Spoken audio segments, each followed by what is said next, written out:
कई ताहाल gas pipeline पर मरम्मत का काम शुरू ना हो सका, जिसकी वजह से कोयटा समेत मुख्तलिफ इलाकों में गैस की फराहमी में कमी वाक़ हो गई है। इसी हवाले से मजीद जान लेते हैं बोल न्यूज़ के नुमाइंदे मोहम्मद गजमफर से। गजमफर बताइए। जी बिल्कुल, बोलान के इलाके सराजाबाद में रात गए धमाका किया गया था, जिसके नतीजे में गैस हुकाम के मुताबिक 12 इंच कतर गैस पाइपलाइन को नुकसान पहुंचा है। गैस पाइपलाइन पे ताहाल काम शुरू नहीं हो सका क्योंकि जहां पर ये धमाका हुआ है वहां पर सिक्योरिटी के खर्चात मौजूद हैं। सिक्योरिटी क्लियरेंस ना मिलने के बाइस ताहम मुरम्मती काम करने के लिए गैस हुकाम की जानिब से बताया गया कि टीम रवाना नहीं की गई है। जैसे ही सिक्योरिटी क्लियरेंस मिलती है तो गैस पाइपलाइन पे काम शुरू कर दिया जाएगा। गैस पाइपलाइन उड़ाने की वजह से कोयटा शहर समेत दीगर इजला में कल्लात, किला सैफुल्लाह और दीगर इलाकों में गैस की फरहमी में तातुल का शिकार का सामना है। जी मोहम्मद गजमफर, बहुत शुक्रिया इन तफसीलात के लिए।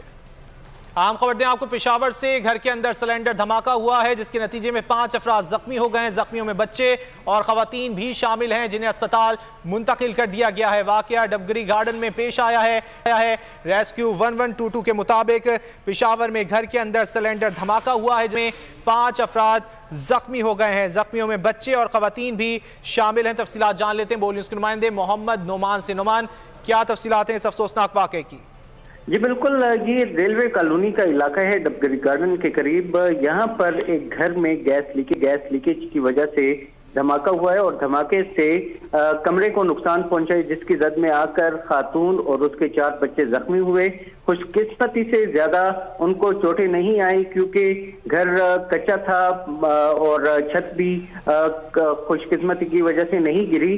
ताहम जो सामान पड़ा हुआ था और जो ब्लास्ट की जो शिद्दत होती है उसकी वजह से उनको जख्म आए और इब्तिदाई तबी इमदाद के बाद रेस्क्यू 1122 की टीमों ने उनको मजीद इमदाद के लिए लेडी रीडिंग हॉस्पिटल मुंतकिल कर दिया है और अस्पताल इंतजामिया का ये कहना है कि अभी उनकी हालत खतरे से बाहर है। ताहम पेशावर में अफसोसनाक सूरत हाल ये है कि गैस के कम प्रेशर की वजह से और सिलेंडर के इस्तेमाल की वजह से आए रोज इस तरह के वाकयात रोनुमा हो रहे हैं और इस सिलसिले में महकमा गैस हुकाम से शहरियों की यही अपील है कि इस मसले को हल किया जाए, क्योंकि लोग अगर बहुत भी कोशिश करें किसी न किसी से गैस। तफसीलात के लिए एक और आम खबर दें आपको। अलीपुर में गैरत के नाम पर 8 अफराद का खातून पर कुल्हाड़ियों से हमला।